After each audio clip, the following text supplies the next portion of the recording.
Guys, this is super important. Why? Because as you know, today, having a strong online presence is crucial for any business. And the same holds true for Web3 law practices. Whether you're just starting out or looking to expand your existing practice, building a robust online presence can help you attract new clients, you can showcase your expertise, and you can position yourself as a thought leader in the industry.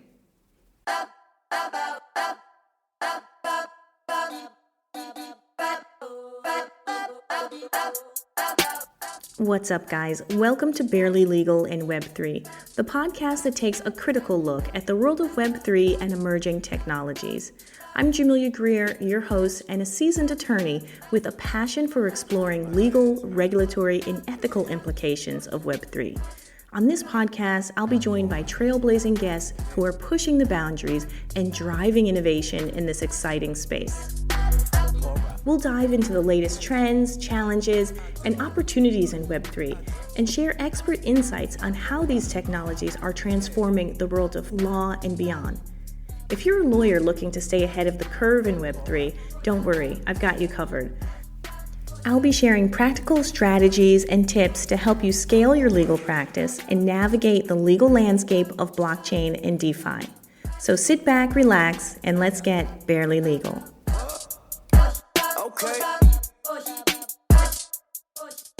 So, how can you build a strong online presence as a Web3 lawyer? Today, I'm going to give you some tips that will help you build your online presence as a Web3 lawyer. So take out your pens and paper and get ready, okay? So these are things that I've tried and I find they work pretty well. And I actually have found that if you don't do these are kind of like the bare minimum of what you actually need to pull together to start and really get your practice up and running and get things off the ground. So I'm going to walk you through what I think are really like the fundamentals in building a strong online presence as a Web3 lawyer. And hey, it involves tech, right? So guys, I know some of you say, hey, I'm not tech savvy and I don't like being on social media and all of these things, but you're building a business and you have to do it. There really is no easy way. The only easy way out of this is spending money and hiring someone to do it for you, which, hey, if you got it like that, good for you. But some of us don't. Some of us have to learn and we have to kind of just hustle and find out how to do this stuff. So let me give you some tips and I hope it's helpful for you. So the first thing that you absolutely need to have, you need to develop a professional website that showcases your expertise and services. Guys, lawyers are all very different. And we all have different skill sets and different practice areas. You need to make sure that your website is communicating what your value is. What is your expertise? What are the services that you provide? Your website has to be visually appealing. It's got to be easy to navigate. And you need like a clear call to action. So let me give you an example of this. So if you're a lawyer that specializes in digital assets, you want to showcase your expertise and your understanding of smart contracts and how you've worked with businesses on that. You want to make sure you have certain keywords that are on your website. And you might even want to, as a call to action, offer a free consultation to potential clients. I know the word free scares a lot of you guys off sometimes, but you actually need to do it when you're just starting out because it's a way for you to get leads and start to develop that sort of a list of potential clients that you can actually work for. So that is like a bare bones first thing that you have to do is you need to get a website up. It has to be a professional website that has your expertise, your services. Make sure it looks good. Don't just be throwing anything up there because I know it's tempting, right? I must have redone the ByteBao website like 5 times. You guys check it out. It went from I had a guy in Nigeria that we developed a good professional relationship over a period of time. But he did like 2 or 3 redos of the website and even the branding kit. First it was black with red and purple. Then we just did black and white, and I'm like, oh, that's a little bit too drab. Now it's like purple. It's probably going to continue to change, but as long as it has my brand colors, that's all I really care about. But it has to look good, and it should look good. It should reflect you as a brand because you're the CEO, right? So it's got to be visually appealing. It's got to be easy to navigate, and you need a clear call to action. A lot of times lawyers put together, and law firms in particular, put together these websites that people go to and they just get lost. They just get lost. Like, what the hell am I even supposed to be doing on this website? You need to get to the point, okay? Let people know what your practice area is, what your skill set is, and then give the call to action. Set up a free call, reach out. The person shouldn't have to jump through hoops to get in touch with you. So that's point one. And for those of you that are adventurous and really think, hey, I'm going to actually do this, which I hope many of you are, let me give you some steps that you definitely should do. And if you're going to build a website, first of all, you need to have a hosting platform. You can use Wix, you can use Squarespace, you can use WordPress. Many people use WordPress. It has a lot of templates, kind of easy to build. There may be a learning curve to some of this, depending on how far along you are. But with many of those options I just named, essentially, it's just plug and go. I mean, you can literally set something up in minutes and just add in your text. For me, I quite enjoy something that is called Webflow, a little bit more intermediate in terms of the skills that you need to actually build a website, but it's so much fun once you learn how to do it. You can customize things and animate and all this good stuff. Oh, by the way, this is not a paid ad, but shout out to Webflow in case you guys are listening. Next, you gotta choose a domain name. Hey, if you're a lawyer in tech and you don't know what a domain name is, please sign up for my course. We will work through it, but you gotta choose a domain name that represents your brand and it's easy to remember. So for me, for ByteBao, it's just bytebao.io. I also have a website that's jamiliagreer.com. It's my personal professional lawyer page that talks all about, what I've done as a lawyer.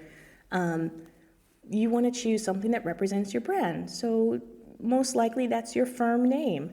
If it's available, choose something that's easy for you to sort of remember and for other people to remember as well. Another thing is when you put this website up, you want to create pages that showcase the expertise in Web3 and what it is that you actually can do. So here's the thing, guys. Clients, many times, they don't know what they need you to do, right? If you can imagine, you have a stomach ache, you go to the doctor. You don't know what you need the doctor to do. You don't know what's wrong with you. You just know that you want to be made better. And the same is for clients. Many businesses come in and they know they need a lawyer to do something. They have an issue that they think they have, but they don't really know what the solution is. So you need to do a good job of communicating what that solution could be and how it is that you normally help clients. And once again, just to wrap up this whole website discussion, make it visually appealing. I particularly like fun, colorful websites, even though it's for a law firm. It's got to fit you and what you're trying to do, but it's got to be easy to navigate, and it's got to be mobile friendly. Oh, that's one of my pet peeves is going to websites that are not mobile friendly. Once again, if you're a lawyer listening and you're like, hey, what's mobile friendly? We got to talk. Mobile friendly basically just means that when you look at the website on your phone, it is minimized or it's not, everything is kind of like just not aligned properly. So you're seeing images that are maybe cut off or maybe too small or too large. That's not mobile friendly. That means that the website hasn't been optimized for mobile phones. So whatever you create on your laptop, make sure that it's coming through correctly on a phone, because chances are the first time that someone will come across your website, they will be scrolling on a phone. 50-50 chance, right? So that's something that they really should pay attention to, and just go for it. That's basics, guys. You will need a website, and I know it's an investment. It's time. You didn't join this podcast today to hear me tell you what you actually have to do, but I'm telling you, if you want to succeed in building your own practice, you need a professional website. Like, don't cut corners on it. You need to do it, okay? Secondly, that I know some of you are going to fight me on, is social media. So the thing about lawyers is that most lawyers don't want to be seen. They don't want to be seen. They don't want to be heard. They want to be behind the scenes. They just want to draft the contract and then move on with their life. But if you are running your own business, if you are starting a firm, you have to leverage social media to connect with potential clients and other industry professionals. So that means what? That means you've got to create a LinkedIn profile. You maybe want to consider having a Twitter account. You maybe want to consider having a professional Facebook page for your business. You want to be able to share valuable content that's related to things like digital assets, recent lawsuits that are coming out regarding NFTs or cryptocurrency, the bankruptcies that are happening, things that, relate to commercial law.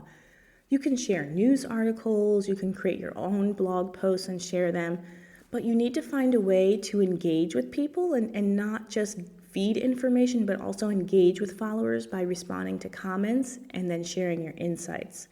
So it is a whole nother book of work, this social media.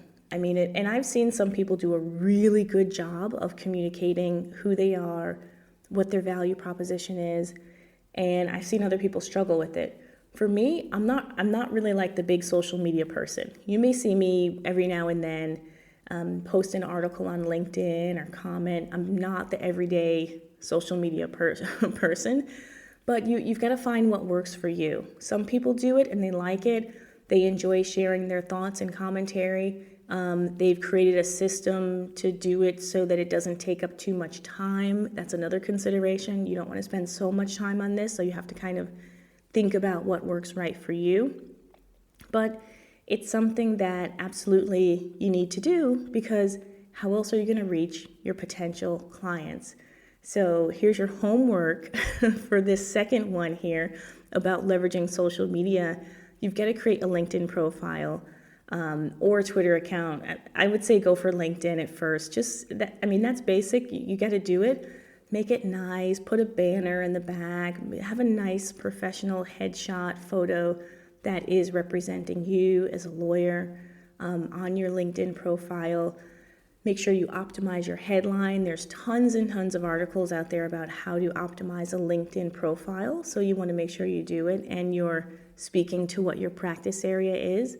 And then just share valuable content on it. You can share articles or blog posts, whatever works for you.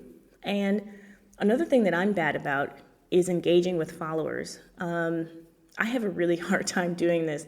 You guys may see me post an article and then, it gets a certain number of likes or people comment, and I don't come back for like a day or so because I posted it and I'm done. That's really bad. Don't do that. You got to engage with people. If someone comments and asks a question, or even if someone opposes your view, I used to get, kind of like annoyed when I would post something and someone would just post a comment just to oppose my view or my perspective. But hey, that's actually good. It creates discussion. So don't shy away from those things. And try to use hashtags.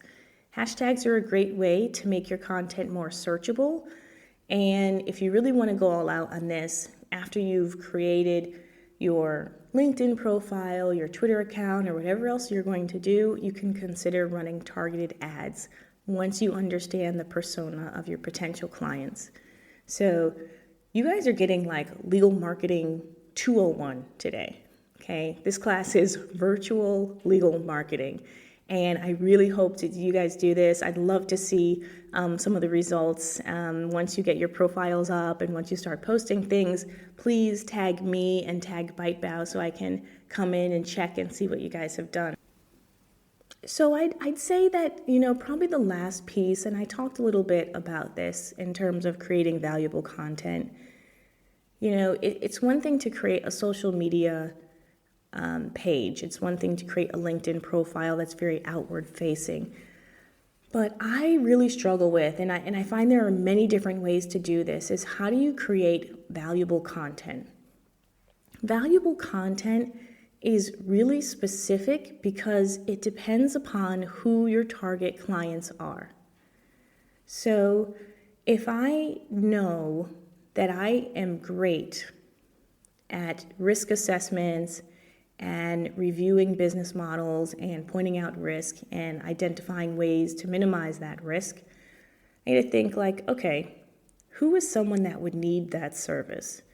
Oh, well, let's go fishing. Let's see. You need to create an article that kind of walks your potential client through why they need that, how it can help them, and what are some of the things that you've done that resolve issues. And you don't have to give away your secret sauce in this article, but if you find news articles or if you find other pieces of content that are somewhat on point, you can comment about it, you can build off of those ideas. It really is an art, and I find that, the easiest way to start this is just to start with small blog posts. You could even write a blog post about the legal implications of using NFTs for advertising. You can talk about consumer protection laws that have been created to protect consumers about false statements regarding cryptocurrency. You can talk about some of the lawsuits that have happened because people have made misleading statements regarding returns for cryptocurrency. The possibilities are endless. You just have to focus in and think about what is the value that you provide and work backwards from that. So I've also seen a lot of success with video content. So video content is for lawyers like kryptonite. It is the scariest thing ever. I haven't found, so to the extent that lawyers don't like doing things like podcasts or writing articles and putting them on LinkedIn, lawyers definitely do not like creating videos and putting them on social media. It is like I said, it's like the kryptonite. But you know what? It really converts. It really works. And it's really a way to show who you are as a person and your communication style. You can showcase your expertise. You can talk about an issue that resonates with your target client audience. It's just a really good way to get in leads. And to the extent that you can get comfortable with it at some point, I really recommend that you do it. Now, you don't have to start out with like TikTok or YouTube or anything like that. Just think about what you can do that's small. Admittedly, I don't really do this. For me, it's just not my vibe. Maybe one day I will. Maybe this podcast will be video. That would be fine for me. But for right now, it's podcast and writing articles. So you have to do what works for you. Whatever you do, make sure you do it well.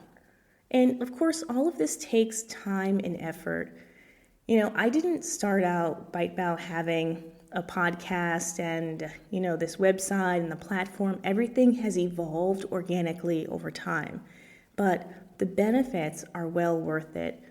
You can not only attract new clients and build your reputation, but it forces you to stay up to date on the latest trends and developments in the industry, because you cannot create content if you don't know what you're talking about, right?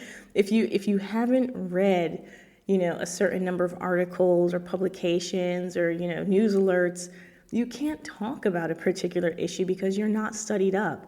So this really forces you to do it. And you know what? I recommend that all lawyers at any stage in their journey do this. And I recall when I was in Day Pitney, I remember the code for business development for time. And everybody was like, oh, you don't want to build business development. Like for new associates, it's like the horrible thing to do, to spend your time on business development.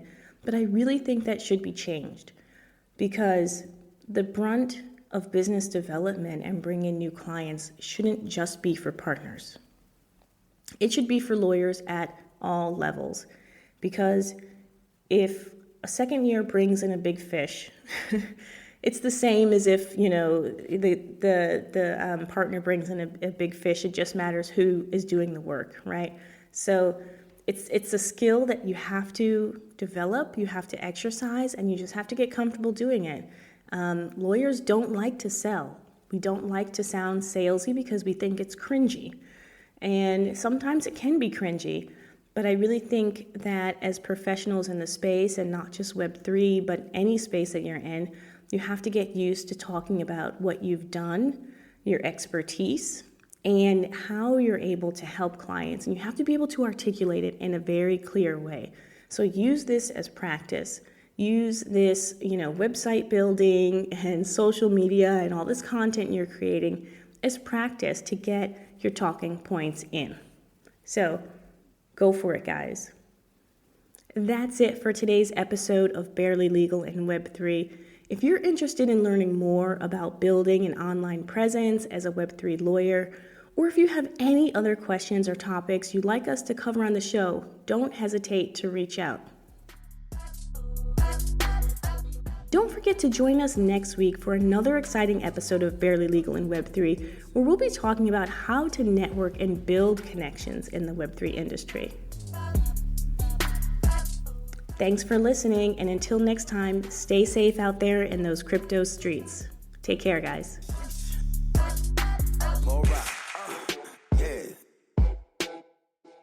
Hey guys, thank you so much for tuning in and listening to today's episode. I appreciate when you guys tune in and the time that you take to listen to the show and support us. And I have one thing that I'd love for you to do that would really help us out, which is rate the show. If you've enjoyed it, make sure you rate it. You can do it on whatever platform you're listening on. That would do wonders for us. And if you really want to be a super fan and really support the show, there's a link below that you can support us and donate a small monthly contribution, which allows us to continue to create great content for you. Thanks so much again. Appreciate you, and see you next time.